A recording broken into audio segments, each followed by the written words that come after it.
menghadap ke depan sejajar dada, sempat mundur sedikit dan berkata, "Ada apa ini?" Selanjutnya Ferdi Sambo berteriak dengan suara keras kepada Richard Eliezer dengan Syederalun, terdakwa Kuat Ma'ruf divonis hukuman 15 tahun penjara oleh Majelis Hakim Pengadilan Negeri Jakarta Selatan. Ia terbukti bersalah lantaran turut serta dalam perencanaan pembunuhan Brigadir Nofriansyah Yosua Huta Barat alias Brigadir J.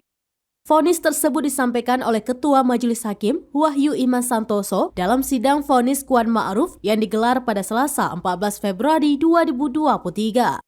Mendengar vonis tersebut, Kuat Ma'ruf terlihat diam tanpa menunjukkan ekspresi yang mencolok. Adapun hal-hal yang memberatkan, Kuat Ma'ruf dinilai tidak sopan selama di persidangan. Bahkan ia tak pernah memperlihatkan rasa penyesalan telah terlibat dalam aksi pembunuhan Brigadir J. Sementara itu, hal-hal yang meringankan, Kuat Ma'ruf masih mempunyai keluarga. Kuat Ma'ruf terbukti secara sah dan meyakinkan terlibat dalam kematian perkara Brigadir J.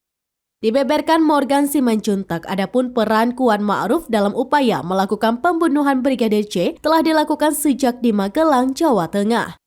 Kuat Ma'ruf juga dinilai telah menggiring Brigadir J ke tempat penembakan. Pada saat penembakan dilakukan, ia berdiri di barisan kedua di belakang Ferdi Sambo dan Barada Richard Eliezer alias Baradae. kepada Richard Eliezer dengan mengatakan, "Woi, tembak, kau tembak cepat, cepat kau tembak." Mendengar teriakan dari Ferdi Sambo tersebut, Richard Eliezer langsung mengerahkan senjata api Glock 17